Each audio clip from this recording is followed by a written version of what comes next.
እሷን አቅም ብቻ ሳይሆን ትውጣታለችን አርጉመንት ማለት ነው። ከአርሽ በላይ ፍጡር አለ ብለህ ታምናለህ አህመድ? የፍጥረት መጨረሻ አርሽ ነው ለሚለው ማስረጃ አሳየውና። ምንም የፍጥረት መጨረሻ አርሽ ነው ለሚለው አርሽ በላይ ሌላ ፍጡር አለ? አንዋር እኔ ልመልስልህ ማስረጃ ካለሽ እሺ። አቡ ሐኒፋ ምን ይላሉ መሰለህ? መካነ ላአሪፉ ረቢ ፊ ሰማይ አው ፊል አርድ ፈቀድ ከፈረ።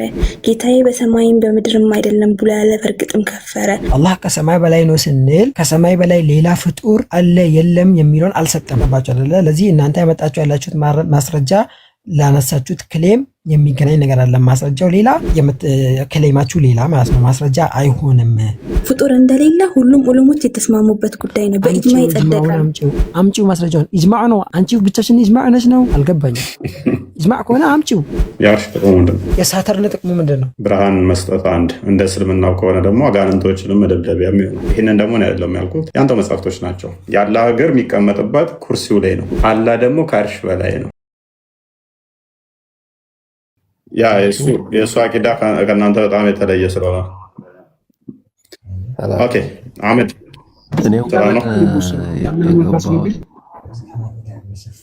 አላህ መንፈስ ነው የሚል እስልምና ውስጥ አለ። እየሰማኝ ነው? ቆይ አንዴ ምን አልክ? ቃል ተውት በቃ። እሱ መንፈስ ነው ብሎ የሚያምኑ እስልምና ሴክት ውስጥ አሉ። ግራ ገባኝ። ለመጀመሪያ ወደ ቶፒኩ እንመለስና ቅድም አንዋር ባለው ነገር ላይ ከአርሽ በላይ ፍጡር አለ ብለህ ታምናለህ አህመድ? እኔ የገባሁት አንዋር ቅድም እየሰማሁት ስለሆነ ባለው ነገር ላይ ከአርሽ በላይ ፍጡር አለ ለሚለው ልክ በዚህ መንገድ ከሄደ ትንሽ እንትን ከመንገዱ ሊወጣ ይችላል። ስለዚህ አንዋር ማይክን አንሳ።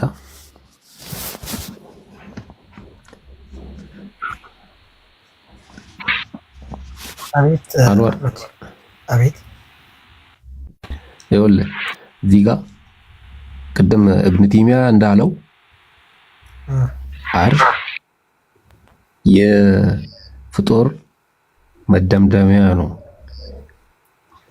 ገብቶሃል?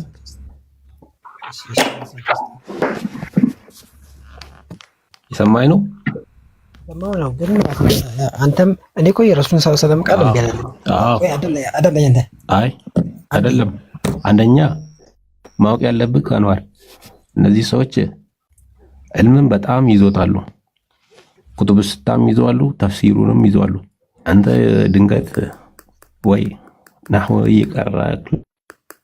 እሺ ቆይ አንተ አህመድ ትችላለህ ወይ? አህመድ ሙክተሰሮች ውስጥ ስላለ አህመድ ሊከራከሩ ይችላሉ። ይሄን ደግሞ አንደኛ ማወቅ አለበት። ኦኬ ያ አንተም ልክ እንደ እፎይ ማለት ነው። ማስረጃ ጋር የጠቀስክልኝ አንድ ገስትን ነው። እዚህ ገብቶ የነበረ ገስት አሁን ኢብኑ ተይሚያ እንዳለው ምናምን ብለህ ገስት አትጥቀስና መጽሐፍ ከፍተህ ይሁንና መጽሐፉን መክፈት ቢያቀትህም ቃል ይከፍትልሃል። ኪታብ ከፍተህ ምን ከፍተህ አሳይ።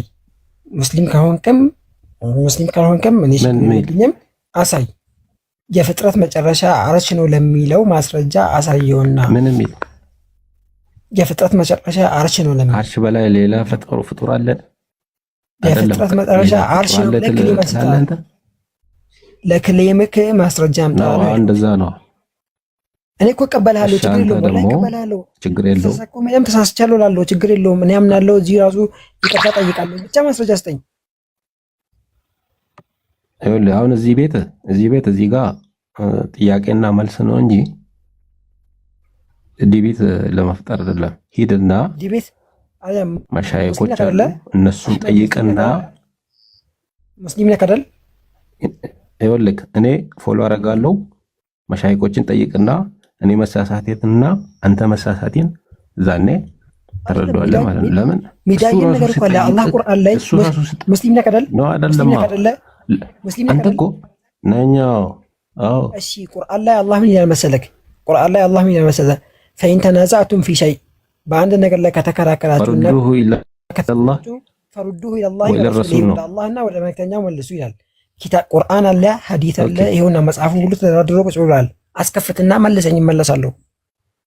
ግን ኢብኑ ተይሚያ ብለህ ገስት እንዳጠራብኝ እኔ በገስት መረጃ አይቼም አላቅም በህይወቴ። ገስት መረጃ ሲሆን አንድ ገስት አስገብቶ መረጃ ማነው ሲባል ይሄ ገስቴ ነው ያለ የመጀመሪያ ሰው አይደለም። ኢብኑ ተይሚያ ስህል ቅድም እሱ እንደ አሳጠረው እንደዛ መሄድ አለብህ ስትከራከር። አሁን እኮ ማስረጃ ነው ያምጣ ፕሊዝ ኤቪደንስ የተግባባን አይደለም አህመድ። አንዋር እኔ ልመልስልህ ማስረጃ ካለሽ እሺ። አቡ ሐኒፋ ምን ይላሉ መሰለህ? መካነ ላአዕሪፉ ረቢ ፊ ሰማይ አው ፊል አርድ ፈቀድ ከፈረ፣ ጌታዬ በሰማይም በምድርም አይደለም ብሎ ያለ በእርግጥም ከፈረ። ይህንን ከፈለክ ታገኘዋለህ፣ አልፊ ጉላብሰጥ ላይ ታገኘዋለህ። ኢማሙ ማሊክን በመጨመር ምን ይላሉ መሰለህ? አላሁ ኡሉውን ፊ ሰማይ ወኢልሙሁ ፊ ኩሊ መካን፣ አላህ ከአርሽ በላይ ነው፣ እውቀቱ ደግሞ በሁሉም ቦታ ላይ ነው ይለናል። አላህ ከአርሽ በላይ ከሆነ ምን የለም ማለት ነው? ፍጡር የለም ማለት ነው። አላህ ከአርሽ በላይ ምንም አይነት ፍጡር የለም ማለት ነው። በሌላው በኩል ደግሞ እንያው ኢማሙ ሻፊዒ እንያ አላሁ ፈውቀል አርሽ፣ አላህ ከአርሽ በላይ ነው፣ ፈውቀ ሰማዋት ከሰማያትም በላይ ነው ይለናል ማለት ነው።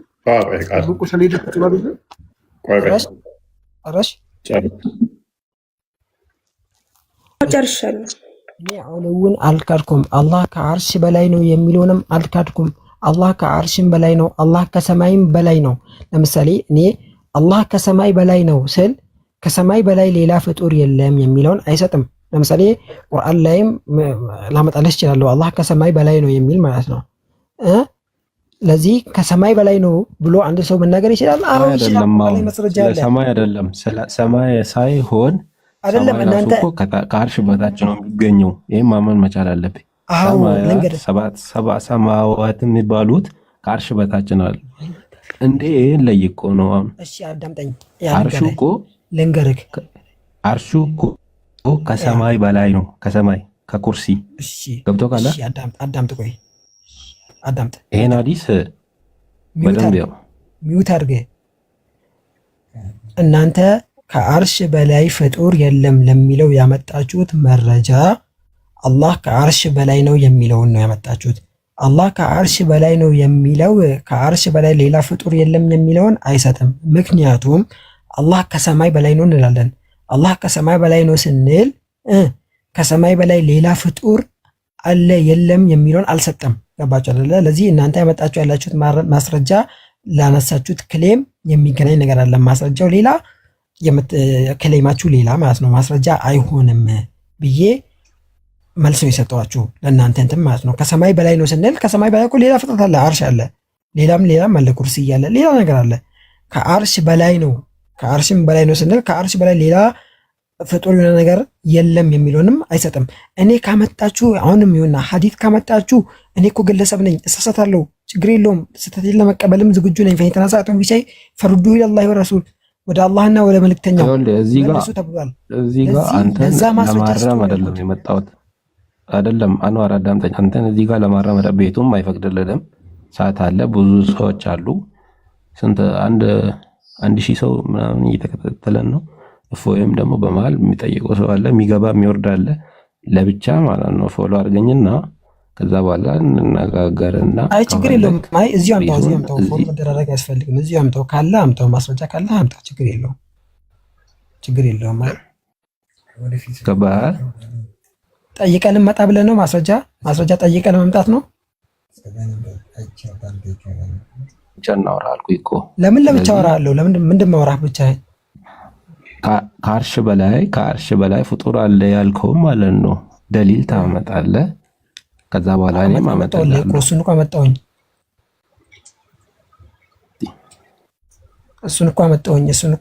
አንተ እኮ እስካሁን ድረስ ያላመጣኸው እኮ። ከአርሽ በላይ ፍጡር አለ ካልክ እኮ አላህን ፍጡር እያረክ ነው። ይሄን ታውቃለህ። ግን የምታወራውን ነገር እያወቅህ ነው። ከአርሽ በላይ ፍጡር አለ ስትል ፈጣሪ ፍጡር ገደል ገባኝ ማለት እኮ ሻሃዳ መያዝ ነው። ከፈርክ አላህ ነው ብያለሁ። አሁን ገደብ የለውም ማለት አንተ እዚህ ጋር አህመድ በቃ ተው፣ አንዋር ተረጋጋ። ይሄ ኢጅማ የተደረገበት ጉዳይ ነው። እኛ ጣልቃ መንገባበት አይደለም። ሁሉም ዑለሞች የተስማሙበት ጉዳይ ነው። ከአርሽ በላይ ፍጡር እንደሌለ ሁሉም ዑለሞች የተስማሙበት ጉዳይ ነው። በኢጅማ የጸደቀ ኢጅማውን አምጪው። የት አለ ኢጅማው? አምጪው እና እቀበላለሁ። እኔ እኮ አልሳሳትም አላልኩም። እሳሳታለሁ፣ ከተሳሳትኩም ይቅርታ ጠይቃለሁ እና ደግሞ ስህተቴንም አርማለሁ። አምጪው። ኢጅማዕ ነው። እኔ ተነስቼ ነገር ኢጅማዕ ነው፣ ተነስቼ ሐዲስ ነው፣ ተነስቼ ኪታብ ነው ማለት እኮ አልችልም። አምጥቼው ነው። ማን ነው ኢጅማዕ ያደረገው? የትኞቹ ዑለማዎች ናቸው ኢጅማዕ ያደረጉት? የትኛው ኪታባቸው ላይ ነው የጠቀሱት? አምጪው ማስረጃውን። ኢጅማዕ ነው። አንቺ ብቻሽን ኢጅማዕ ነሽ ነው? አልገባኝም። ኢጅማዕ ከሆነ አምጪው። ይመችል። አክቹዋሊ አንዋር የኛን አርጉመንት ነው የተቀበለ ዛሬ። አርጊመንቶች አልተቀበልኩም። አንተ እኮ አላመጣህም ማስረጃ። አላህ ፍጡር ነው ብለሃል። ፍጡር አለ ብዬ እኮ ማምነው ከአርሽ በላይ ፍጡር አለ ብዬ እኮ ማምነው አይደለም። አላህ ፍጡር ነው ብለሃል፣ ማስረጃ አላመጣህም። ሁለተኛ ደግሞ ከአርሽ በላይ ፍጡር የለም ብለሃል፣ ማስረጃ አላመጣህም። የለም የሚል ሙግት የለኝም እኔ እንዳለ እኮ ጥብቆ ሰሌዳ ነው ከመጣው በቅድሚያ እኮ ነኝ። ቅድም ጀምሮ ምን ነበር ስትሟገት የነበረው? ከአዳምጥ ጥብቁ ሰሌዳን እኮ ቅድሚያ ያመጣሁብን ነኝ እኮ ፍጡር ነው ፍጡር አይደለም ብዬ። ፍጡር ነው ካልከኝ ከአርሽ በላይ ፍጡር አለ ማለት ነው የሚል አርጉመንት ሰራውልህ። ከዛ አንተ ፍጡር አለ ብለህ ምን ልንገርህ፣ ሌሎች ደግሞ ያዳምጣ ፕሊስ እኮ አንድ ያስጨርሰኝ። እዚህ ጋር እኔ ትክክልኩም ልሳሳት እችላለሁ። ሐዲስ ከመጣ እቀበላለሁ። በደንብ አስተውል፣ በደንብ አስተውል። ሐዲስ ከመጣ እቀበላለሁ። እኔ አዳምጣ ፕሊስ። ይሄ በጣራ ነው ወይ ደግሞ ቀላል ጥያቄ ልጠይቅና በዛው ላስቀጥለው። አርሽ የሚበልጥ ፍጡር አለ? ሎጂክ አልፈልግም። አርሽ የሚበልጥ ፍጡር አለ ወይ አልኩህ። ከአርሽ የሚበልጥ በምን? በግዝፈቱ፣ በጥልቀቱ፣ በትልቅነቱ። በግዝፈት ነው ከፍጡራት ትልቁ ፍጡር ምንድን ነው? በግዝፈት ግዙፉ ፍጡር አርሽ ነው። ኦኬ፣ ለምንድን ነው ትልቅ የፍጡር ተደርጎ የተፈጠረው? ምን አገባን? ጥቅሙ ምንድን ነው? እሺ አላህ ማን ያውቀው? ለምንድን ነው ምድር ክብ የተደረገችው? ምድር ክብ ለምንድን ነው ያንተ ፂም በባታምኑም አይነስ ክብ? ለምንድን ነው ኮፍያ የለበስከው? ለምንድን ነው ቲሸርት የከፈከው? ቆያ ታምጣታ። እኔማ የለበስኩት ራቁቴን እንዳታይ ነው። አንተም የለበስከው ደግሞ ሱራ 2 ከ36 ጀምሮ ያለውን እንትን ኢብሊስ ካሳሳተ በኋላ በዛ ምክንያት ነው የለበስከው። ኤኒዌይስ አይደለም። አይ ለምንድን ነው ምን አይነት ጥያቄ ነው የምጠይቀው? ማለት ለምንድን ነው ጥቅሙ ምንድን ነው? አርሽ ብዬ ነው የጠየቅኩህ እኔ። ግዙፍ ነው ከፍጡራን ጥያቄ ነው። ለምንድን ነው ጥቅሙ ምንድን ነው? እሺ የአርሽ ጥቅሙ ምንድን ነው? የሳተርን ጥቅሙ ምንድን ነው?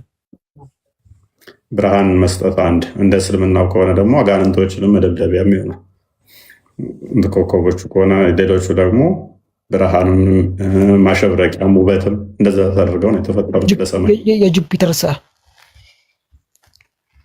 ጁፒተርን አላህ ስለማውቃት አሁን በከዋክብት ውስጥ ይካተታሉ።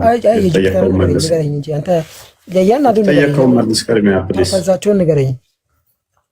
ጁፒተርንም ሆነ እነኝና አያውቃቸውም አለ። አሁን ስለሚያውቃቸው መልስ እስቲ። በተገለጠው መልስ ማኗር የለ። አየህ ወጥመድ ውስጥ ስገባ ማይሆን እንትን ውስጥ ገባ። ለምን ኮፍያ ለበስክ? ኤኒዌይስ እኔ አንተ አርጉመንት እኮ ተመችቶኛል። ምክንያቱም ብዙ ሙስሊሞችን አስተምሮ ዛሬ ፕሊስ ብዙ የሙስሊሞችን አቂዳ ስላፈረስክልኝ እኔ ተስማምቼብሃለሁ አንተ። ምክንያቱም ስራዬን ያቀለልክልኝ። አላፈረስኩም። ሐዲስ ከመጣ እቀበላለሁ። ሐዲስ ከመጣ የለም።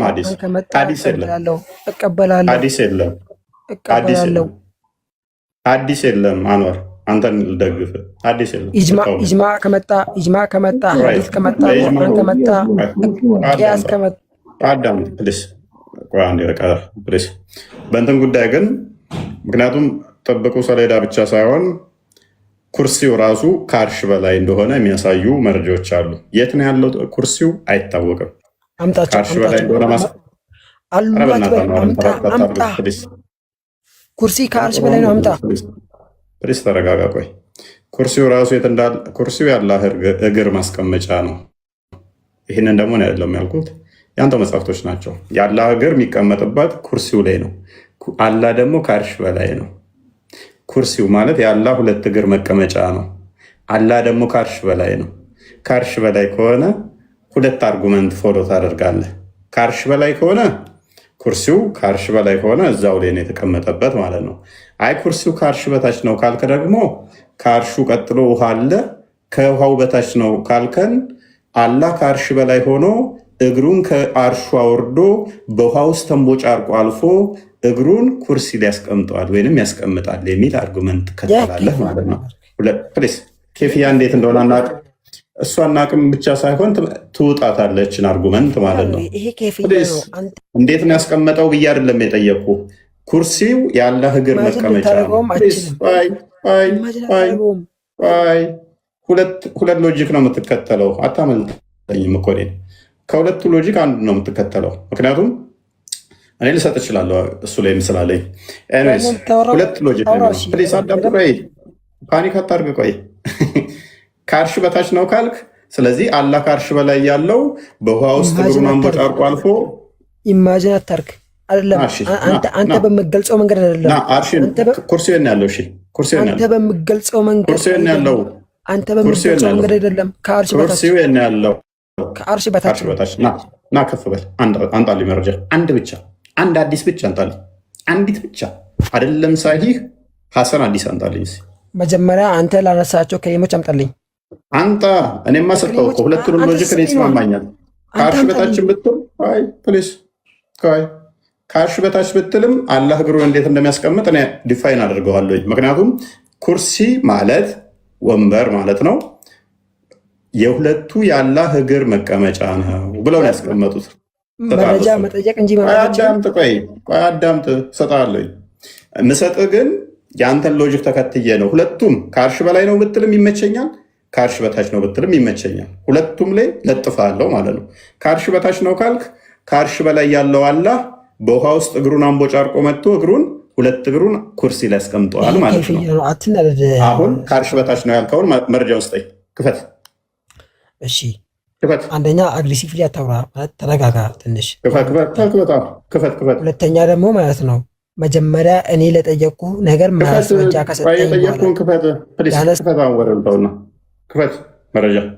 አንተ ብቻ ነው እንዲህ ማስረጃ መጠየቅ የምችለው። እኔ ማስረጃ ከቅድም ጀምሮ ስጠይቅ እኮ አልሰጥም አልከኝ። አንድ መረጃ እኮ እስካሁን ሳታወራ ቆያቡ ሰለቸኝ። ኤኒዌይስ የዋብዮችን አቂዳ ስላፈራረስክልን እናመሰግናለን። እስከዛሬ ድረስ አላህ ወደ ፍጡራን አይመጣም፣ ከፍጡራን ጋር አይገባም፣ ወደ ፍጡራን አርሽ የፍጡራን መደምደሚያ ነው፣ ጣራ ነው የሚለውን አማር ስራችንን አቅልሏል። እናመሰግናለን። ቆይ ጣራ ነው መደምደሚያ የፍጡራን ማለቂያ ነው የሚለውን እሺ በቃ ከስሩን ስራችንን አቅለህልናል። በብዙ ነገር አቅለህልናል። ከስር ያላችሁ አንዲት ሳሂህ ሐዲስ ማምጣት አትችሉ። ምን አርሽ የፍጡራን መደምደሚያ ነው የሚል አንዋር የእኛን ስራ ነው ያቀለለልን። ለዛ እናመሰግናለን። ዋብያዎች እስከዛሬ ድረስ አላህ ከፍጡራን ጋር ይነካካም ከአርሽ በላይ ነው ምናምን የሚለው ተረት በወንድማችሁ ውድቅ ሆኗል። እሱ ብቻ ሳይሆን እኛ አስቀድመን ያልናችሁ ምንድን ነው? የእኛም ሎጂክ ምንድነው ፎሎ የሚያደርገው አላህ ዘንድ ምን አለ? ጥብቁ ሰሌዳ አለ። ጥብቁ ሰሌዳ ወይም ፍጡር ነው ወይም ፍጡር አይደለም። ፍጡር ነው ካሉን ከአርሽ በላይ ፍጡር አለ። ፍጡር አይደለም ካሉን ደግሞ አላህ ዘንድ ከአርሽ በላይ ሁለት ፍጡር ያልሆነ ነገር አለ። ሁለቱንም ሎጂክ ዘንድ ነው የምንንቀሳቀሰው። ስለዚህ አንዋር ባለው መሰረት እኛ እንስማማለን። ከአርሽ በላይ ፍጡር አለ። ፍጡር ካለ ደግሞ ፍጡር ባለበት ሁሉ ስፔስ አለ። ኪታቡ ጥብቁ ሰሌዳ ከምድርም ይሰፋል ብለው ዑለሞቻቸው አስቀምጠውታል። ከምድርም ይተልቃል ብለው አስቀምጠውታል። ምድርን የሚበልጥ ትልቅዬ ጠረጴዛ ካለ ያንን ጠረጴዛ የተቀመጠበት ስፔስ ስላለ ያ ስፔስ ጋር ደግሞ አላህ ካለ አላህ ዘንድ ነው የሚለው። አላህ ዘንድ ያ ካለ አላህ ጎን ምን አለ? ወይንም ከጎኑ ምን አለ ማለት ነው? ፍጡር አለ።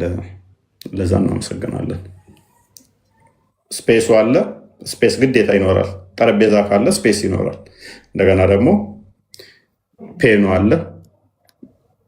አትሊስት 3 ፍጥረታት እነኛ ደግሞ አላህን ያካብቡ ይሆናሉ ማለት ነው በዚህ ሎጂክስ ፎሎ ሲያደርግ። ምክንያቱም ጥብቁ ሰሌዳ ስፔስ ይፈልጋል፣ ፔኑም ስፔስ ይፈልጋል። አላህ ዘንድ ነው ያሉት። ከአርሽ በላይ ደግሞ ስፔስ ካለ አላህን ኢንኮምፓስ ያደርገዋል። ስፔስ ማለት ነው። በቦታ የሚዋሰን የሚካለል ነገር በሙሉ ደግሞ ፍጡር ናቸው። ስለዚህ አላህ ፍጡር ወደሚሆነው ያመጣዋል ማለት ነው። ራይ አንቺም ስፔስ ከአርሽ በላይ ፍጡር አለ ብለሽ ነው የምታምኘው? እኔ አላህ ከአርሽ በላይ ነው የምለው። ቅድም በተናገርከው ነገር ላይ ደግሞ ካዳመጥከኝ አንድ ነገር ልናገር። አሁን ለምሳሌ በአንተ እንትን ልሂድና በሎጂክ ልሂድና ማለት ነው እፎይ ጋር ገንዘብ አለ። ያ ገንዘብ እፎይ ጋር አለ። ለምሳሌ የቤተሰብ ገንዘብ ሊሆን ይችላል፣ የሆነ ነገር ሊሆን ይችላል። እፎይ ጋር አለ። ግን እፎይ ጋር የት እንዳለ አናውቅም። ገባህ? ለምሳሌ ባንክ አስቀምጠው ሊሆን ይችላል። ለምሳሌ ለሆነ ሰው አስቀምጠው ሊሆን ይችላል። እኛ አናውቅም። ለኋል መህፉዝ የት ነው ያለው አናውቅም። አላህ ዘንድ አለ። ግን አላህ ጋር የቱ ጋር ከአርሽ በላይ አርሽ ላይ ይሁን ከአርሽ በታች ይሁን ከአርሽ በላይ ይሁን የምናውቀው ነገር የለም። ከአርሽ በላይ ነው። ሐዲሱን ክፈለው 7404 አላህ ዘንድ አለ። አላህ ዘንድ ነው። እሱም መላእክቶችም አላህ ዘንድ አሉ የሚል እኮ ሐዲስ አለ። ግን ደግሞ መላእክቶች አላህ ዘንድ አሉ ማለት የሆነ ነገር አላህ ዘንድ ማለት ችግር የለውም። ሌላ የግድ አንተ እጅ ላይ መኖር የለበትም ወይ አንተ ያለህበት መኖር የለበትም። ያ ነገሩ አንተ ጋር መኖሩ ብቻ መገለጡ ብቻ በቂ። ሲቀጥል ደግሞ አራተይኔን ስሚኝ ካኖራት ባሺ አላህ ዘንድ ብቻ ተብሎ ቢሆን ኖሮ አንቺ እንዳልሽው ሊያስኬድ ይችላል። ሜቢ እየሰማሽኝ ነው? ይሰማሻል? ኔትወርኩ እያስቸገረኝ ነው። ያ አላህ ዘንድ ብቻ አይደለም የተባለው። አላህ ዘንድ ብቻ ሳይሆን አርሽ ላይ ከአርሽ ላይ ነው፣ ካናት ነው፣ ከአርሽ በላይ ነው። ያው ፊት ለፊትሽ on the throne. When Allah created the creation, he wrote in the book. አላህ ፍጥረትን ሲፈጥር ከፈጠረ በኋላ ምን አደረገ? ጻፈ በመጽሐፍ ውስጥ። ከዛስ he wrote about himself, ስለ ራሱም ጻፈ። and it is placed with him, እሱ ዘንድ አስቀመጠው አይደል? on the throne ምን ላይ? በአርሹ ላይ፣ ከአርሹ ላይ ማለት ነው፣ ካናት on the throne። ከፍ አድርገው አረብኛውን አድርገው ከፍ አድርገው ስልኩን ከፍ አድርገው። እሺ ምንድን ነው የሚለው ሐዲሱ? ተቆርጧ ከዚህኛው ጋር አለል አርሽ ነው አይደለ? ልክ ቁርአንሽ ላይ እንዳለው ማለት ነው። ለአላህ እንደተነገረው አንዱሁ አፋርግልኝ አንዴ። ምንድን ነው ኔትወርኩ ኒጋ ኢንዶ ነው የሚለው። ኢንዶ ከእሱ ዘንድ ማለት ነው። ምን ላይ? አለል አርሽ።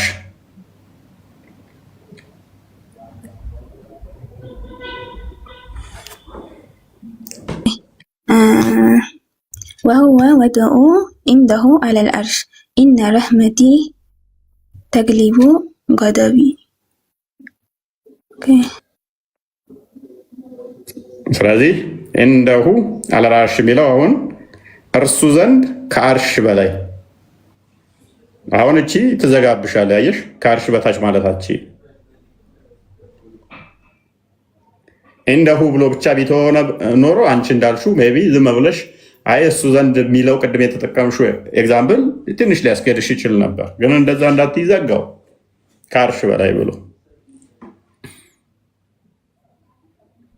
እና እንደዛ ነው። ከስር አረብኛ ስም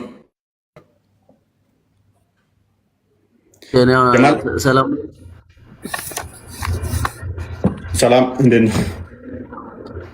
አለን። አይ አሁን በዚህ ጥያቄ ማለት አርሽ ከአላህ ማለት አላህ ከአርሽ በላይ ነው የሚለውን ማለት ነው።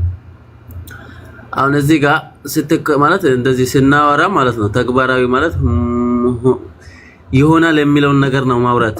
ዝም ብሎ መከራከር ብቻ አይደለም። አንድ ደግሞ አረብኛ ብቻ ስለመጣ ደግሞ ይሄ ሐዲስ ነው ግዴታ። ይሄ ነገር ደግሞ ለእንትኖች ለእስልምና እንትን ግዴታ ይሄ ነገር ከአርሽ በላይ ፍጡር አለ ፍጡር የለም? እሺ አይ ነው ፖይንቱን ስላላወቅ ከአርሽ በላይ ፍጡር አለ የለም? ከአርሽ በላይ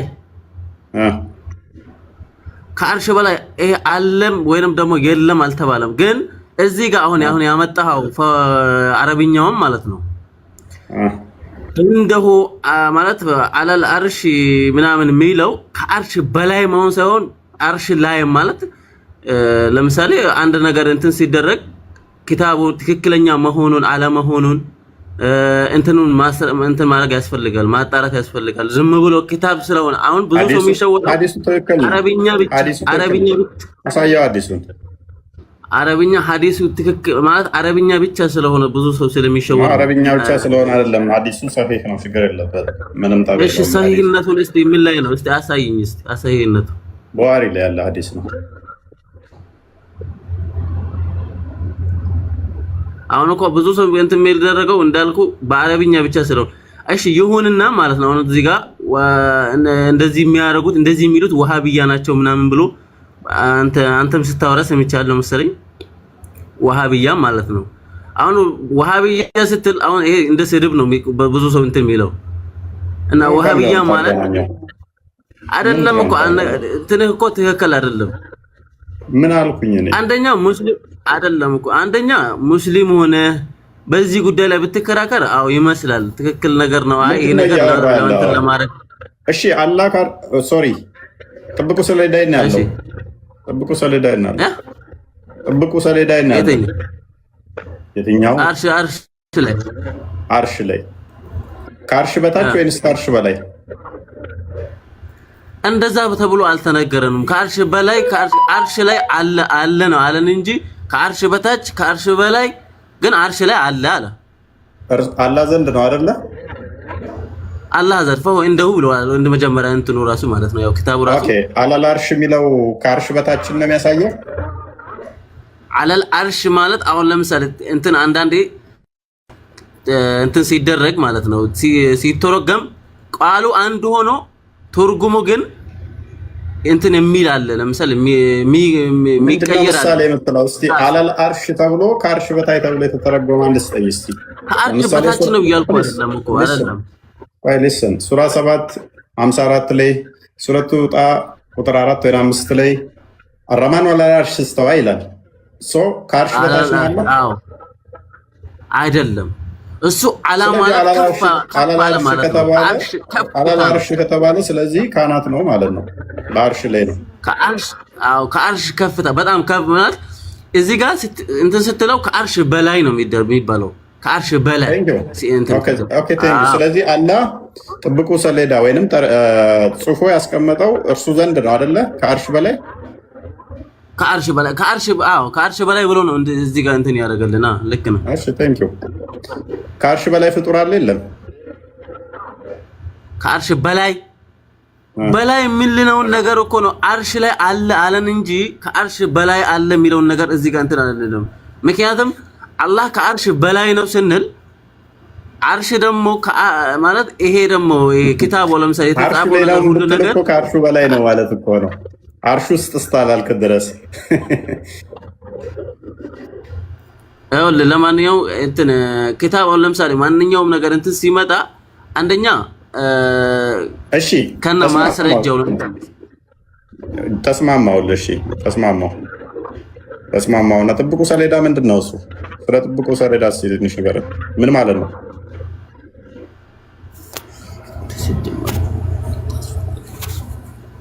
አናስወጣ እንዳ ብቻው እንዳዘዋለ ሲጀመር ብታስወጣ ነው እንደዚህ ብሎ ከዛ ወራና ወጣ ስማማ አናስወጣ ኩርሲውን እግሩ ላይ እንደሚያስቀምጥ ቅድም ማስረጃ እያለ ነበር እና ልጁ ሞቷል። እናሳየው ወይስ ይቀመጥ? አንዴ እሺ ምንድን ነው ቅድም እንደነገርኩት ጥያቄ ያለኝ ምናምን ብዬ ነበረ። ኦኬ ማለት ሰዓቱም እየሄደ ስለሆነ ምንድን ነው ጥያቄሽ? ማለት በፈለክበት ሰዓት መልስልኝ። በመጽሐፍ ቅዱስ ላይ ያለ ጥያቄ ነው ማነሳለህ ማለት ነው። እሺ ስለ ኢየሱስ መነሳት ለምሳሌ ኢየሱስ ክርስቶስ ከ3 ቀን በኋላ ተነሳ ትላላችሁ በመጽሐፍ ቅዱስ ላይ ማለት ነው። አሁን የዮሐንስ ወንጌልን ስናይ የማቴዎስን ስናይ የሉቃስን ስናይ በቃ የአራቱን ስናይ የዮሐንስን ስናይ የአራቱ ወንጌሎች ልዩነት አለው። ኢየሱስ እንዴት እንደተነሳ ለምሳሌ በማቴዎስ ወንጌል ላይ ስንሄድ 28:6 ላይ መግደላዊት ማርያም እና ሌላይቱ ማርያም እንዳዩ ሁለት ሴቶች ብቻ እንዳዩት ይነገራል ማለት ነው። ብቻ ይላል ብቻ እሺ ብቻ የሚል የለም። መግደላዊት ማርያም እና ሌላይቱ ማርያም እንዳዩት ይናገራል። እሺ እና በዛ ሰዓት ደግሞ በቦታ ላይ ያዩት በዛ ቦታ ላይ ያዩት መልአክ እንዲህ ብሏቸዋል። ምን ነበረ? አዎ እንደተናገረውም ተነስቷል አላቸው። አንድ መልአክ አይተዋል በዛ ቦታ ላይ ማለት ነው። እሺ በሉቃስ ወንጌል 24:2-6 ባለው ላይ እንዲህ ይላል። ድንጋዩ ከመቃብሩ ተንከባሎ አገኙት። ሁለቱ ሰዎችም በሚያንጸባርቅ ልብስ ቆመው ሕያውን ክፈተው አይደል ነው እንትኑ ወይናት ምንድነው ጥያቄሽ? ወይ ሰብሰብ አድርጊውና እንትን በይ። በቃ እኔ በአንዴ እንትኖቹ ይጋጫሉ ወንጌሎቹ ማለት ነው። አራቱ ወንጌሎች ይጋጫሉ። እዚህ ጋር ዮሐንስ ላይ ስንሄድ ሉቃስ ላይ ስንሄድና ሌሎቹ ላይ ስንሄድ ማርቆስ ላይ ስንሄድ ያለው የተለያየ አይነት ነው። ስለሱ አነሳሲ አንደኛው ጋር ሁለት መልአክ ብለው አንደኛው ጋር አንድ ብለው ጽፈዋል። አይነት ይሄ ግጭት ነው ያመጣው። የመጽሐፍ ቅዱስን ትክክለኛነት እንትን አይለም እንዴ? ግጭት ነው አያመጣም። ግጭት ነው በአማኙ ላይ። ኦኬ ይሰማሻል? የኔ ይሰማ አልሰማም እንዴ? ራይም አንተ በደንብ ይሰማል ማለት እንትን አይሰማኝም። ና ኦኬ ይሰማሻል? አሁን ለዛ ነው እየተቆራረጠብኝ ነው። ኦኬ አሁንስ ነው ያ ጻፊው አንድ ቢሆን ኖሮ ግጭት ያመጣ ነበር። ለምሳሌ እንደዚህ ብዬ ብጽፍ እዚህ ውስጥ እኔ አለ አንቺ አለሽ፣ ከጎንሽ ደግሞ አሉ ሌሎችም አሉ አይደለ? እየመለሽልኝ ከስር 4 ከላይ 2 አለ 6 ሰዎች አለን አይደለ?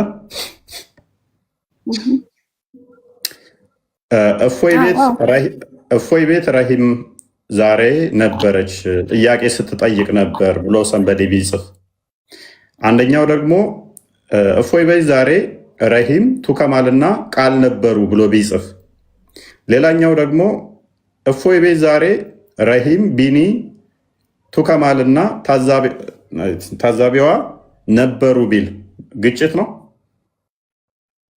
እዚህ ጋር እኮ እነሱን ብቻ ሳይሆን የገለጹበት መንገድ ግጭት ነው ወይ?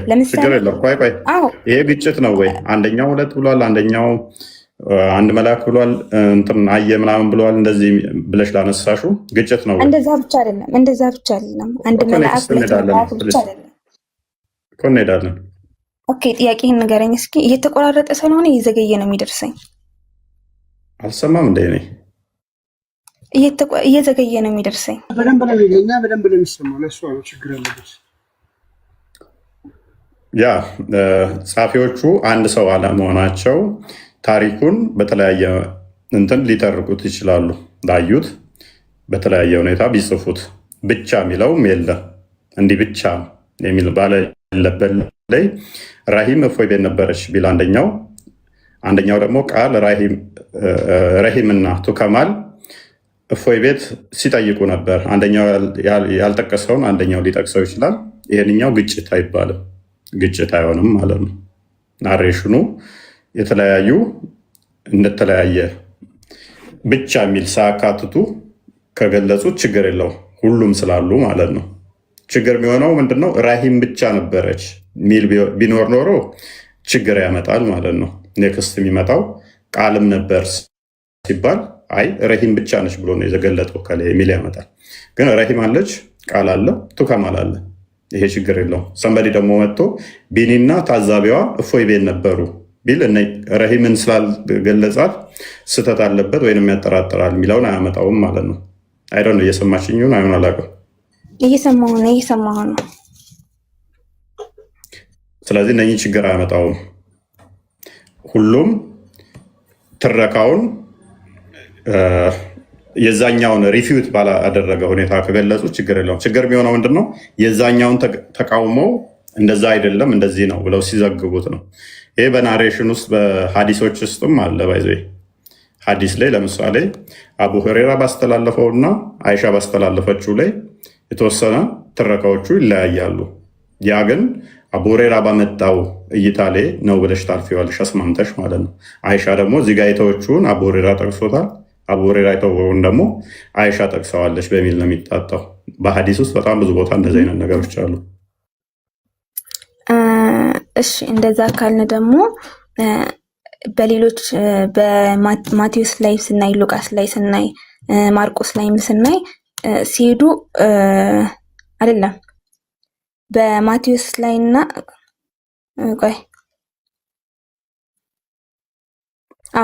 ማቴዎስ ላይና ማርቆስና ሉቃስ አንዱ ስሙ ዮሐንስ ላይ ስናይ ድንጋዩ ተንከባሎ ነው ያገኙት። ሉቃስ ላይ ስንሄድ ደግሞ እንዲህ ይላል ድንጋዩ ከመጣ ቢኒ ተመለስ። እያወራ ከሆነ እንትን ነው ፖዞና ነው የምትታየን። እኔ ጋ ነው አልሰማም። ቢጋም ፖዝ ነው። ቢኒ ግን ፖዝ ነው። ይሰማችኋል? ከስር ላላችሁ ሰማለሁ አይደል? ወጥቼ ልምጣ። ቆይ ላስወጣ። እየዘገያሽ ቢኒ ይሰማል? እሺ ቀጥል። ቆይ አንዴ ባላ አይለኝም ያሉ ነው ሰማሎሽ። ረሂም ይኸውልሽ፣ ምናልባት ግጭት የሚባለው ነገር ተቃራኒ ሀሳብ ሲሆኑ፣ ለምሳሌ አሁን ቅድም እፎይ ሲያስረዳሽ ረሂም እፎይ ቤት ነበረች ብሎ አንድ ሰው ቢዘግ፣ ሌላ ሰው ደግሞ ረሂም እና ቃል እፎይ ቤት ነበረች ቢል ግጭት አለ። ግን ሁለት ዘጋቢዎች ለምሳሌ ረሂም እፎይ ቤት ነበረች ብሎ አንዱ ደግሞ መጥቶ አልነበረችም ካለ ይሄ ግጭት ይባላል። ያዘጋገብ ዘዬ ይባላል። ለምሳሌ አንድ ዘጋቢ ትኩረት ማድረግ የሚፈልግበትን ነጥብ ብቻ ሊያነሳ ይችላል።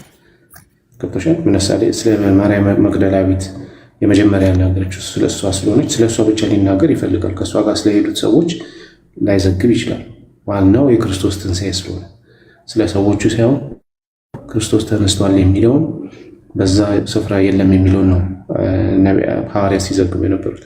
ስለዚህ ከተለያየ ዘገባ ሊዘግብ ይችላል። ይሄ መጽሐፍ ቅዱስን ታማኝ መሆኑን ነው የሚያሳየው። አራቱ ወንጌላውያን አንድ ቦታ ሆነው አይደለም የዘገቡት። ስለዚህ ፎቶኮፒ አይደለም መጽሐፍ ቅዱስ፣ አንዱ የጻፈው ሌላው ደግሞ የሚጽፈው አይደለም። ስለዚህ ዘገባ የሰዎቹ ቁጥር ወይም ደግሞ የተገለጠው የመላእክት ቁጥር እነዚህ የተለያዩ መዘገባቸው ታሪኩ እውነት አይደለም የሚባል ነገር አይደለም። ሁሉም ክርስቶስ ተነስቷል ነው መጨረሻ አይደለም። ዘገባቸው መጨረሻ ላይ ሁሉም ክርስቶስ መነሳቱን ለመዘገብ ነው።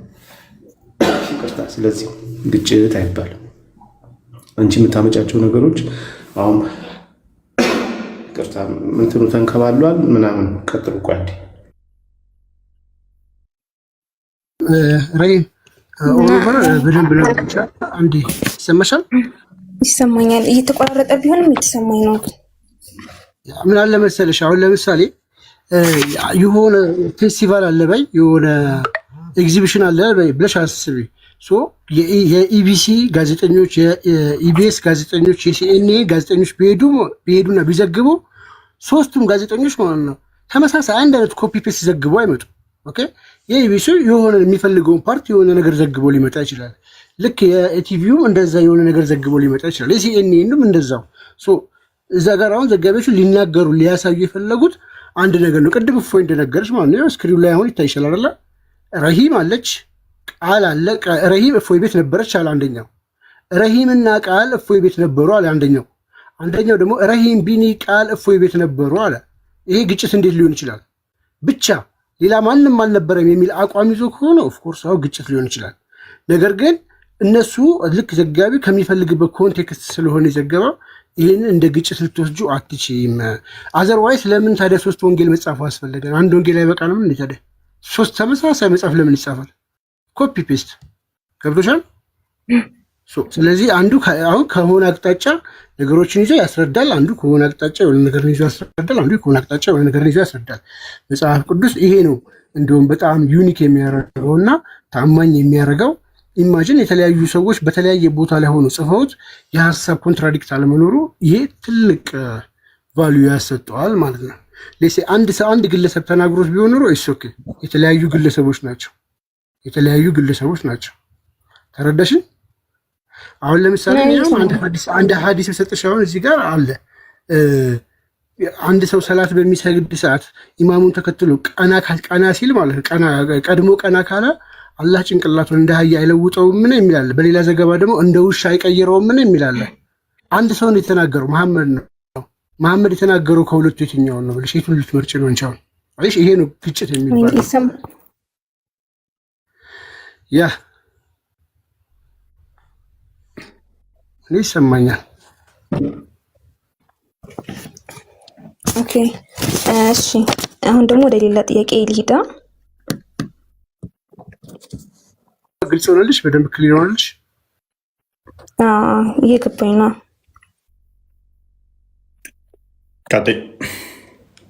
እሺ ዮሐንስ 14:28 ላይ አብ ከኔ ይበልጣል ይላል። ይሄን ያለው ኢየሱስ ነው። አብ ከእኔ ይበልጣል። ዮሐንስ 17:3 ላይ ደግሞ አንተ ብቻ ነህ እውነተኛ አምላክ። እንደዛ ነው የሚለው ራይ ቆይ እንደዛ አይልም። አንተ ብቻህን ነህ ነው? ቆይ ዮሐንስን ሊያውን የ17:3ቱን ሊያው አንዴ። እሺ ዮሐንስ 14:28 አብ ከእኔ ይበልጣል ይለናል። እሺ ክፈተው እሱን።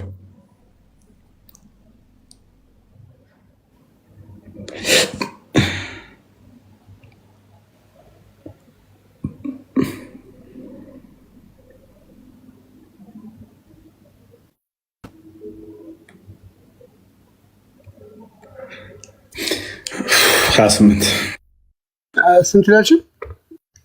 28 ይሰማል? አትሰሚያለሽ?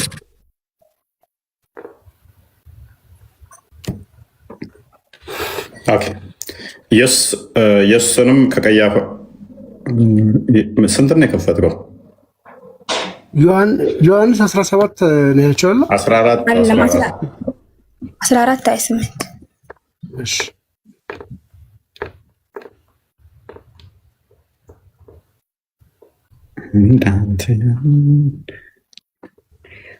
ከ14 እና ከምዕራፍ አንድ የትኛው ይቀድማል?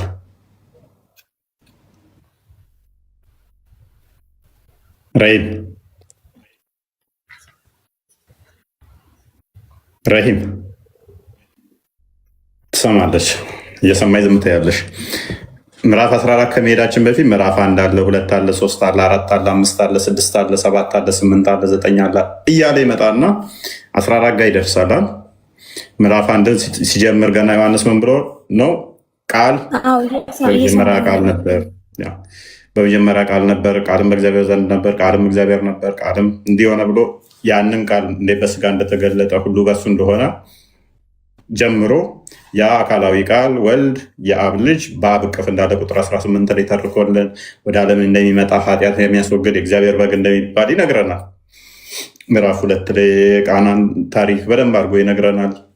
እንደዛ እያለ ይቀጥላል። ምዕራፍ 3 ምዕራፍ 4 ምዕራፍ 5 ላይ ስንመጣ ቁጥር 17 ላይ አባቱ እንደሚሰራ እሱም እንደሚሰራ ከአባቱ ጋር እርሱ እኩል የተካከለ ስልጣን እንዳለው ይነግረናል። ቁጥር 6 ምዕራፍ 6 ላይ ስንመጣ ከሰማይ የወረደ ሕያው እንጀራ እሱ እንደሆነ በደንብ ይነግረናል እያለ ይመጣል። ምዕራፍ 10 ላይ ስንመጣ እኔና አብ አንድ ነን ብሎ ይነግረናል።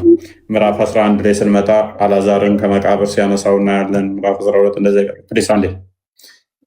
ከዛ ምዕራፍ 14 ላይ ስንመጣ ወደ አባት ይሄዳለሁ ብሎ ይነግረናል። ወደ አባቱ እንደሚሄድ ስፍራን እንደሚያዘጋጅልን እርሱ እውነት ሕይወት እንደሆነ ቁጥር 6 ላይ ይነግረናል። ምዕራፍ 14 ላይ ሲመጣና ማለት ነው።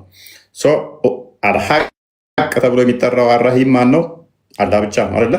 ከአላህ ውጭ ማንም ሐቅ ተብሎ የሚጠራ የለም። አንድ የመለስ አድርገው ምዕራፉን አውዱን አይተን እንድንመጣ እዚሁ እንመጣለን። ከቁጥር አንዳንድ ያድርገው። እሺ ከፍ አድርገው። ልባችሁ አይታወክ፣ በእግዚአብሔር እመኑ፣ በእኔም እመኑ፣ በእኔም በአባቴም እመኑ ነው። እኔ ባለሁበት እናንተ ደግሞ እንድትሆኑ ሁለተኛ እመጣለሁ፣ ወደ እኔም እወስዳችኋለሁ። ወደምትሄድበት ታውቃለህ። ቶማስም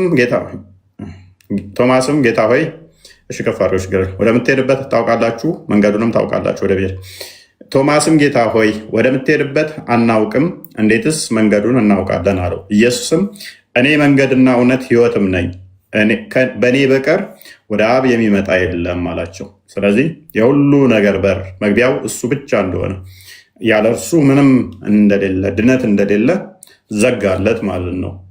ምን ብሎ? ያለ እኔ። ስለዚህ ያለ እሱ ወደ አብ እንኳን መድረስ አይቻልም ማለት ነው። እሱ እውነት እንደሆነ እውነት አስገኛለሁ። ቆይ አንዴ እዚህ ጋር ኢየሱስ ማለት ያ ወደ አብ የመሸጋገሪያ ልክ እንደ ድልድይ ነው ማለት ነው። ማን አለሽ? የምን ድልድይ? ስለ እርሱ ለመግለጽ ነው፣ መድረሻም ነው። ችግር የለም። ወደ አብ መሄጃም ነው። ያ ግን መድረሻም ነው። ያ የምትደርሺው ወደ እውነት ነው አይደለ? ያ እውነት ደግሞ ራሱ ክርስቶስ ነው። አብ ዘንድ ያለው ማን ነው? ወልድ ነው። በአብ እቅፍ ያለ ማን ነው? ወልድ ነው። የአብ ቃሉ ማን ነው? ራሱ ኢየሱስ እኮ ነው። ድልድይ ነው፣ መሸጋገሪያ ነው ላልሹ እዚሁ ልመልስልሽ። አሁን እዚሁ ምዕራፍ ላይ ላሳይሽ እንዴት እንደሚይዝሽ። አንቺ አንዱ አለ ከዛኛው ጋር ደግሞ ሌላ አለ፣ እንደዛ የሄድ ምናምን መስሎ ስለታየሽ ተረድቼሻለሁ። የአብ ቃሉ ራሱ ወልድ ስለሆነ አብ ጋር ስትሄጂ ወልድን ነው የምታገኘው፣ ወልድን ታገኛለሽ ማለት ነው። ስለዚህ ወደ እውነት ነው የምትሄጂው። ያ እውነት ደግሞ ወዴት የሚወስድ ነው? ወደ ህይወት የሚወስድ ነው። ወደ አብ የምትሄጂ ህይወት ለማግኘት ነው አይደለም? ህይወቱ ደግሞ ራሱ ህይወት ማን ነው የሚሰጥሽ? ወልድ ነው። ምን አለ? እኔ መንገድ ነኝ አለ። መንገድ ብቻ ሳይሆን እውነት ነኝ አለ። እውነት ብቻ ሳይሆን ህይወት ነኝ አለ። አብ ጋር የምትሄጂው ህይወት ለማግኘት ነው። ህይወቱ ደግሞ ማን? ወልድ ነው። ይህን ዮሐንስ ወንጌል ምዕራፍ 6 ቁጥር 40 ላይ በልጁ የሚያምን የዘላለም ህይወት እንዲያገኝ እንዲኖረው እንደሆነ ዮሐንስ ወንጌል ምዕራፍ 3 ቁጥር 16 ላይ ቢናገርም ዮሐንስ ወንጌል ምዕራፍ 6 ቁጥር 40 ደግሞ በደንብ ያብራረዋል። ቁጥር 9 ላይ አድርገው 11 ላይ ድልድይ ብለሽ ላልሽው ወይንም ደግሞ አንቺ እንዳሰብሽው አንዱ እንደዚህ አርገሽ ስለሽ እንደጠየቅሽኝ ቶማስ ክርስቶስን ጠይቆት ነበረ። ቁጥር 9 ላይ አድርገው ፊልጵስዩስ ሆይ ቁጥር 7 ጀምር አድርገው እኔንስ ብታውቁኝ አባቴን ደግሞ ባወቃችሁ ነበር አለ። ካሁን ጀምራችሁ ታውቁታላችሁ አይታችሁትም አለው። ቁጥር 7 የፈጠነ ፊልጵስዩስ ጌታ ሆይ አብን አሳየንና ይበቃናል አለው። ኢየሱስም አለው አንተ ፊልጵስዩስ ይህን ያህል ዘመን ከእናንተ ጋር ስኖር አታውቀኝምን? እኔን ያየ አብን አይቷል። እንዴትስ አንተ አብን አሳየን ትላለህ? ከፍ አድርገው። እኔ በአብ እንዳለሁ አብም በእኔ እንዳለ አታምንም? እኔ የምነግራችሁ ቃል ከራሴ አልነግራችሁም፣ ነገር ግን በእኔ የሚኖረው አብ እርሱ ስራውን ይሰራል። እኔ በአብ እንዳለሁ አብም በእኔ እንዳለ እመኑኝ አላቸው ማለት ነው። ስለዚህ እርሱ አብ የወልድ ምኑ ነው? ልቡ ነው። ወልድ ደግሞ የአብ ቃሉ ነው። ወልድ የአብ ክንዱ፣ የአብ እጁ ነው። ክንድህን ላክ ሲሉት የነበረው ነው። ስለዚህ ወልድን ማየት ማለት አብን እንደ ማየት ነው። ስለዚህ አብ በእኔ አለ፣ እኔ በእርሱ አለ። አንዱ በአንዱ ምን ስለሆኑ? ህልው ስለሆኑ። ታዲያ እንደዚህ ያለውን ለምንድን ነው እሱ ከኔ አብ ይበልጣል ያለው? ከፍ አድርግ። ቁጥር 28 ላይ ከአንዴ ቁጥር 28 እሷ ጥያቄ ጋር እንሂድ አሁን ማለት ነው። ኦኬ ቁጥር ከ27 ጀምሮ አንድ ያድርገው። ሰላሜን እተውላችኋለሁ አለ። ራሂም ሰላም የሚሰጠው ከአላህ ውጭ ሰላም መስጠት የሚችላለ? ታላ ስሞች አንዱ ሰላም አሰላሙ የሚባለው አላህ ብቻ ነው አይደል? ሰላም ይሰጣል ተብሎ የሚታመነው አላህ ብቻ ነው አይደል? ከአላህ 99 ስሞቹ አንዱ ሰላም የሚለው የአላህ ስም ነው። ፒስ አፖን ሂም ተብሎ ለአላህ አይነገርም። ሰላም በአላህ ላይ ተብሎም አይነገርም። ሙሐመድም ከልክሏል።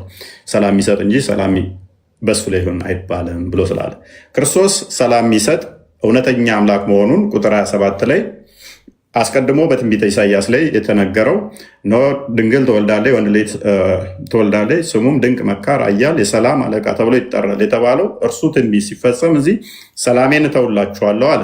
ሰላሜን እሰጣችኋለሁ፣ አሰጣችኋለሁ አይደለም።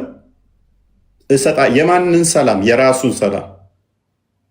ሰላሜን እሰጣችኋለሁ።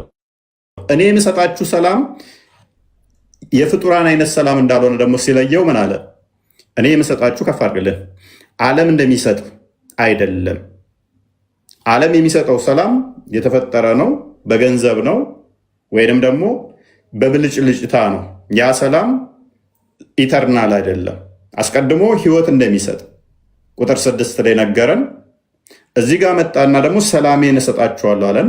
እዛ ጋር እውነት ነኝ ሲል እውነት እነግራችኋለሁ፣ እውነት ሰምቼ ወይንም ደግሞ ከእውነት ምናምን አሰማችኋለሁ ወይንም ደግሞ ህይወት አሰጣችኋለሁ አይደለም ያለው፣ እሰጣችኋለሁ ነው ያለው። ሰላም አሰጣችኋለሁም አይደለም ያለው፣ ሰላም እሰጣችኋለሁ ነው ያለው። የማን ሰላም? ሰላሜን እሰጣችኋለሁ አለ። ልባችሁ አይታወክ አይፍራም አለ። ሰላም እንደሚሰጠን ነገረን አምላክነቱን ቁጥር 27 ላይ ከነገረን በኋላ ቁጥር 28 ላይ እኔ ሄዳለሁ አለ፣ ወደ እናንተም እመጣለሁ እንዳለዋችሁ ሰማችሁ። ቁጥር 1 ላይ ሄዳለሁ ስፍራን አዘጋጅላችኋለሁ ያለውን ማለት ነው። እዚጋ ደገመው። እኔ ሄዳለሁ ወደ እናንተም እመጣለሁ እንዳለዋችሁ ሰማችሁ። ለምንድን ነው እመጣለሁ ያላቸው? ቅድም እውነት፣ ህይወት፣ መንገድ ነኝ ስላላቸው ማለት ነው። ህይወት ስለሆነ ህይወት ሊሰጣቸው ከኔ ጋር እንድትሆኑ ስላለ ቁጥር 3 ላይ አካባቢ ወደ እኔ ወስዳችኋለሁ ስላለ ሰማችሁ። የምትወዱኝስ ብትሆኑ ከኔ አብ ይበልጣልና ወደ አብ በመሄዴስ ባለኋችሁ ወደ አብ በመሄዴስ ደስ ባላችሁ አላቸው።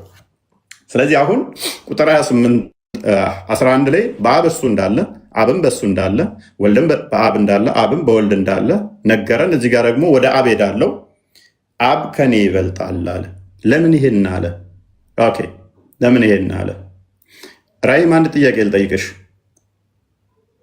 ኒውትሪሽን አንሹና ከአንቺ አባትሽ ይበልጣል በእድሜ? ጎበስ። ከአንቺ አባትሽ በእድሜ ሊበልጥ ይችላል፣ በእውቀትም ሊበልጥ ይችላል። ነገር ግን ከኔ አባቴ ይበልጣል ብትይ አባትሽ ሌላ ፍጡር፣ አንቺ ሌላ ፍጡር ናችሁ? አዎ። አባትሽ ሌላ ፍጡር፣ አንቺ ሌላ ፍጡር አትሆኑም። በፍጡራን ደረጃ አንድ ናችሁ። በፍጥረት ደረጃ ሁለታችሁም ሰዎች ናችሁ። ግን የተበላለጣችሁት ወይም በእድሜ ነው ወይም በእውቀት ነው አይደለም እኮ። እኔ ሌላ ሰው ባህሪን አልከፈለም ማለት ነው። መበላለጣችሁ ይበልጠኛል ማለቱ የአንቺን የሰውነት ባህሪሽን አልከፈለውም። አንቺ ሰው ሆኛሽ እሱን ዝንጀሮ አላደረገውም። አባቴ ይበልጠኛል ብትይ። ኤኒዌይስ እዚኛው ጋር ስንመጣ ግን ምንድነው እሱ ከኔ አብ ይበልጣል ሲል ክርስቶስ በለበሰው ስጋ የባሪያውን መልክ ይዟል። የኔንና ያንቺን የባሪያውን መልክ ይዟል። ፊልጵስዩስ ምዕራፍ 2 ላይ ቁጥር 5 አንዴ ክፈተው። አስቀድሞ በእግዚአብሔር መልክ ብቻ ሲኖር የነበረው እርሱ የባሪያውን መልክ ይዞ ሲመጣ የተገዢን ያንን የባሪያውን መልክ ነው የያዘው። በስጋ የተገለጠው ወልድ ነው። አብ በስጋ አልተገለጠም። የባሪያን መልክ የታዛዥነትን የኔንና ያንቺን ስጋ የተዋሃደው የአብ ቃሉ ነው። ያ ባህሪ የአብ አካላዊ ቃል በስጋ ተገለጠ። የባሪያን መልክ ያዘ። የባሪያን መልክ ሲይዝ እርሱ ከአብ አነሰ ተባለ። አይደለም ከአብ እስከ ሞት ድረስ ወረደ ይላል እኮ። እሱ ብቻ ሳይሆን ከመላክም አነሰ ይላል። እንመጣበታለን። እርሱ በእግዚአብሔር መልክ ሲኖር ሳለ ክርስቶስ ማለት ነው በእግዚአብሔር መልክ ነበር የሚኖረው። በእግዚአብሔር መልክ ከተባለ ምንም ልዩነት አልነበረም፣ ከአብ ጋር ነበር ማለት ነው። ከአብ ጋር ያ ማይለያየው ቆይ አንዴ ይደርባል ድምፅ። እርሱ በእግዚአብሔር መልክ ሲኖር ሳለ ከእግዚአብሔር ጋር መተካከልን መቀማት እንደሚገባው ነገር አልቆጠረውም ማለት ያ መተካከሉን እንደ መቀማት አልቆጠረውም። ነገር ግን የባሪያን መልክ ይዞ በሰው ምሳሌ ሆኖ ራሱ ምን አደረገ ይላል ረሂም ራሱን መተካካት መቀማት እንደሚገባ ነገር አልቆጠረውም። ነገር ግን የባህሪ መልክ ይዞ በሰው ምሳሌ ሆኖ ራሱን ባዶ አደረገ። ስለዚህ በለበሰው ስጋ ያ በእግዚአብሔር መልክ ሲኖር የነበረው ማይታየው፣ ማይዳሰሰው፣ ማይነካው እርሱ በስጋ ተገለጠ። በሚታይ በሚዳሰስ በሚነካ በባሪያ መልክ በሰው ተገለጠ። ከፍ አድርገው በምስሉም እንደ ሰው ተገኝቶ ይለዋል። ያ በእግዚአብሔር መልክ ሲኖር የነበረው ቃል በአብ ዘንድ ያለው እርሱ በባሪያው መልክ በስጋ ተገለጠ። ስለኛ ሲል ራሱን ዝቅ አደረገ፣ በስጋ ተገለጠ። በሚታይ በሚነካ በሚዳሰስ የባሪያውን መልክ ያዘ። በምስሉ እንደ ሰው ተገኝቶ ራሱን አዋረደ ይለዋል ለሞት፣ ይኸውም የመስቀል ሞት እንኳ የታዘዘ ሆነ። እስከ መስቀል ሞት እንኳን ፕሊስ ከማል ሚውስ ታነሳ ይደርበኛል። እስከ መስቀል ሞት እንኳን የታዘዘ ሆነ። አይ ቲንክ ዕብራውያን ምዕራፍ 2 ላይ ነው አይደለ? ዕብራውያን ምዕራፍ 2 ቁጥር ስንት ነው? ከመላእክት እንኳን አሳነስከው የሚለው የሚያስታውስ ቁጥር ዕብራውያን ምዕራፍ 1 ነው። ምዕራፍ 2 ከመላእክት እንኳን ጥቂት ያነሰ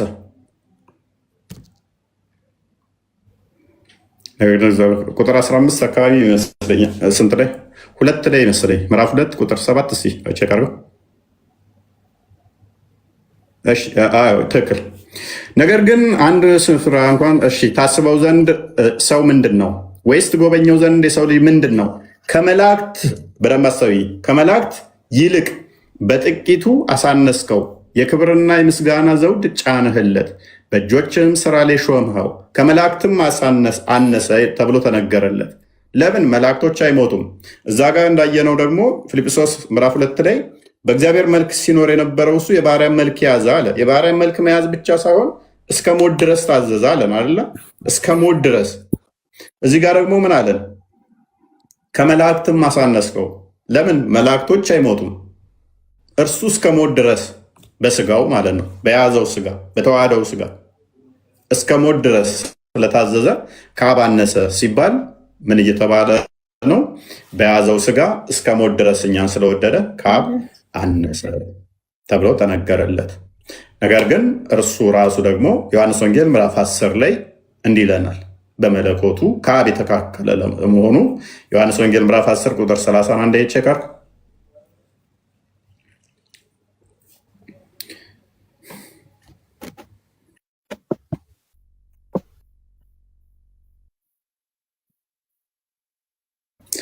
ኦኬ፣ እኔና አብ አንድ ነን ይላል። በአካል አንድ እንዳልሆነ ይታወቃል። እኔና አብ አንድ ነን፣ በመለኮቱ አንድ መሆኑን ይነግረናል። ዮሐንስ ወንጌል ምዕራፍ 5 ቁጥር 17 ላይ እንዲህ ይለናል። 5:17 ቃል በጣም ቀርፋፋ ነው። አፍተ ዝናብ እየዘነበ ነው። አልሰማሁም ነበረና አይሰማም። ለዛ ነው 5:17 ኢየሱስ ግን አለ፣ አባቴ እስከዛሬ ይሰራል፣ እኔ ደግሞ እሰራለሁ ብሎ መለሰላቸው። አባቱ እስከዛሬ ይሰራል፣ አባቱ ይፈጥራል፣ እሱም ይፈጥራል። ከአባቱ ጋር የተካከለ ስራ እንደሚሰራ አይሁዶች ወዲያው ገብቷቸዋል።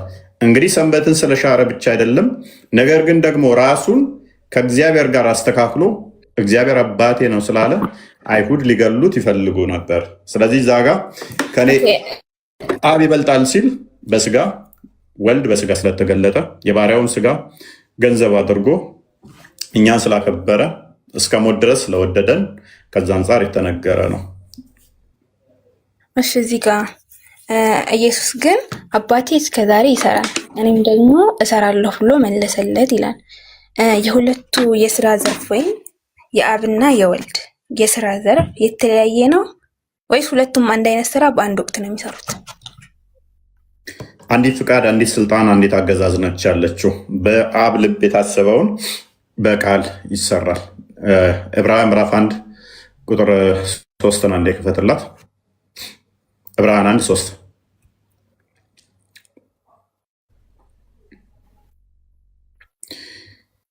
የተለያየ እንትን የለም። ሎክ እንደዚህ ይላል። ከቁጥር 1 ጀምር አድርገው ከጥንት ጀምሮ እግዚአብሔር በብዙ አይነትና በብዙ አይነት ጎዳና ለአባቶቻችን በነቢያት ተናግሮ ሁሉም ወራሽ ባደረገው ደግሞም ዓለማትን በፈጠረበት በልጁ በዚህ ዘመን መጨረሻ ለእኛ ተናገረ። ዓለማት የተፈጠሩት በቃል ነው። ዮሐንስ ወንጌል ምዕራፍ 1 ቁጥር 3 ላይ ሁሉ በእርሱ ሆነ ከሆነውም አንዳችስ እንኳ ያለ እርሱ የሆነ የለም ይላል። ስለዚህ አብ የሰራው ሁሉን የፈጠረው በቃሉ ነው። በልብ የታሰበው በቃል እንደሚነገር ማለት ነው። እርሱ ይላል በደመሰዊ እርሱ ልጁ ማለት ነው። እርሱ የክብሩ መንጸባረቅ የባህሪው ምሳሌ ሆኖ ሁሉን በስልጣኑ ቃል እየደገፈ ኃጢአታችን በራሱ ካነጻ በኋላ በሰማያት ግርማው ተቀመጠ ይላል። ስለዚህ የክብሩ መንጸባረቅ ነው ከተባለ እርሱ የባህሪው ምሳሌ ሆኖ ምንም ከባህሪው የሚለያለው የለም።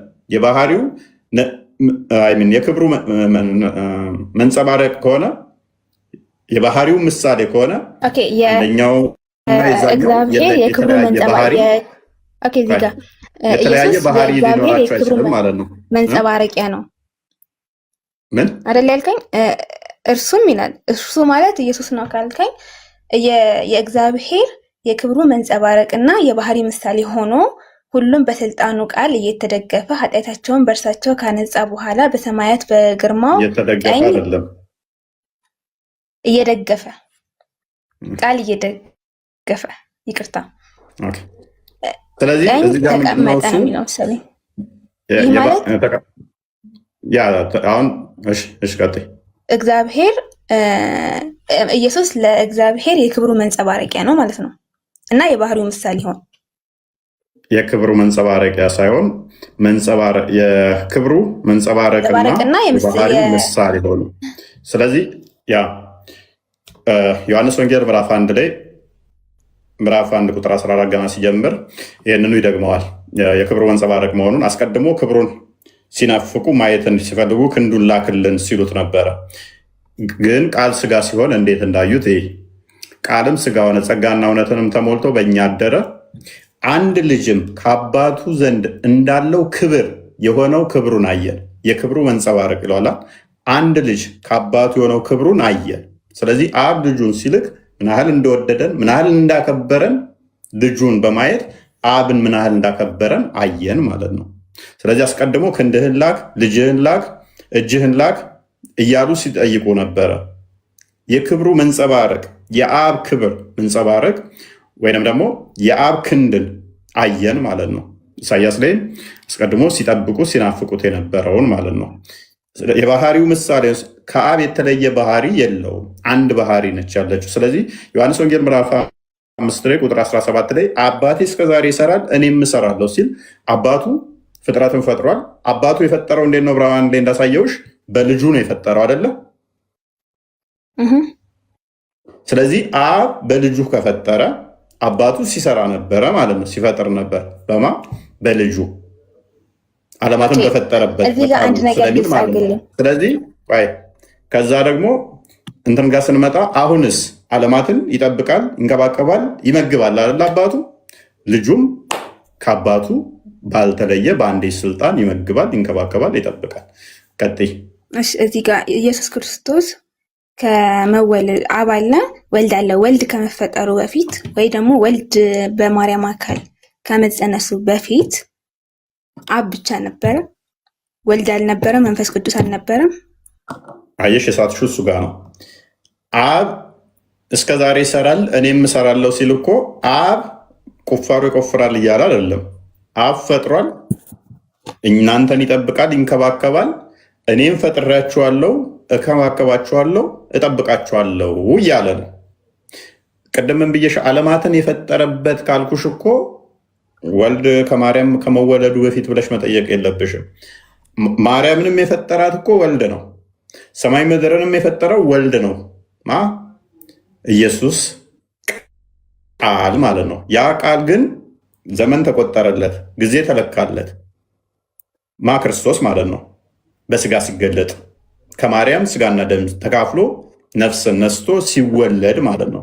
የማይታየው ረቂቅ መለኮት ብቻ የሆነው በስጋ ያልተገለጠው እርሱ ቃል ሁሉን ፈጠረና ነቢያቶችን ሲልክ ከቆየ በኋላ የዘመኑ መጨረሻ ላይ በስጋ ተገለጠ። ሁሉን የፈጠረው ሁሉን ያስገኘው የኔና ያንቺን የባሪያውን ስጋ ተዋህዶ ቆላሲያስ ምዕራፍ 2 ቁጥር 9 እንደሚናገረው የመለኮት ሙላት በሰውነቱ ተገልጦ ታየ፣ ተዳሰሰ።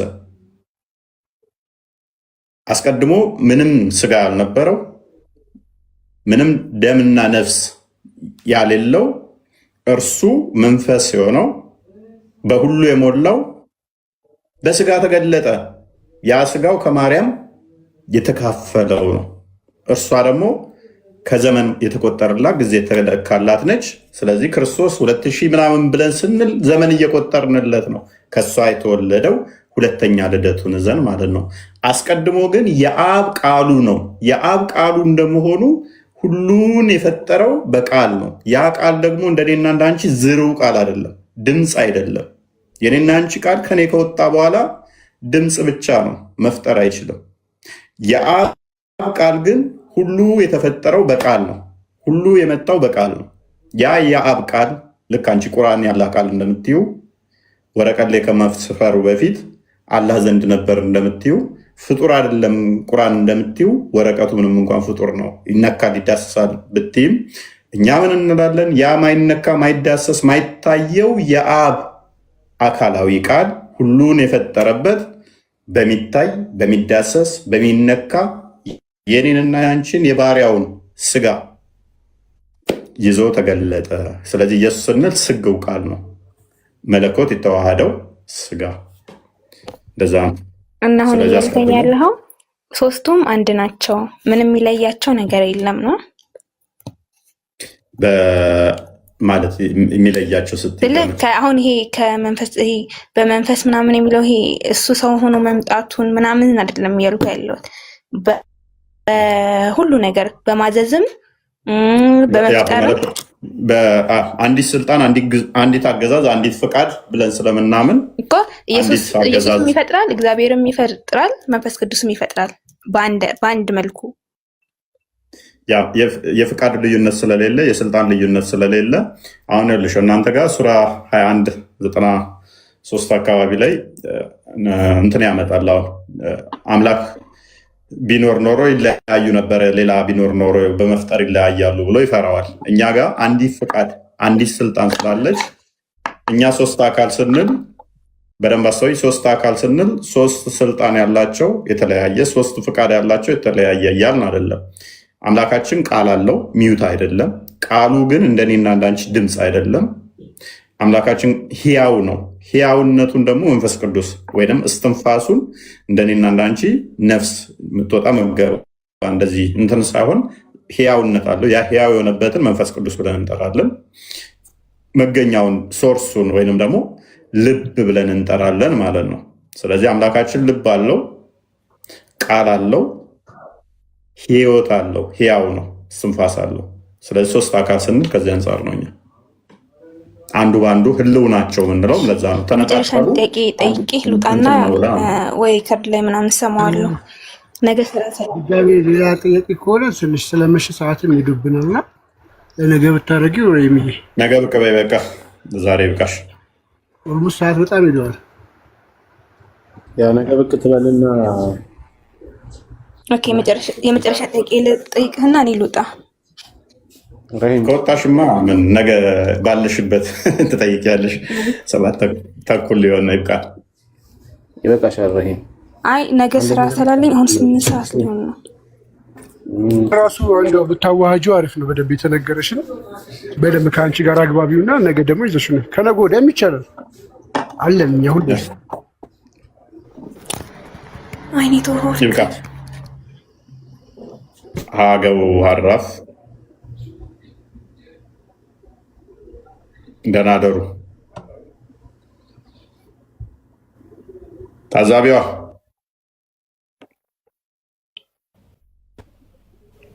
አላችሁ? ታዛቢዋ ይላቅርብ። ሰላም ነው?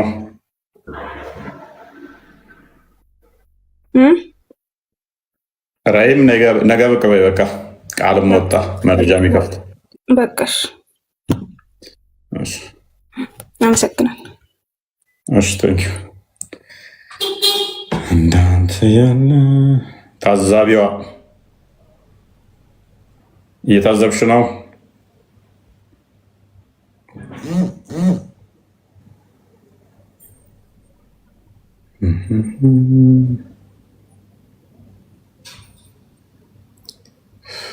ኢየሱስ እናንተ ሰዓቱ ራሱ ቆሶ በኢየሱስም ተቃልዳ 5 ሰዓት ላይ እንጨርሳለን ብለን የገባ ነው።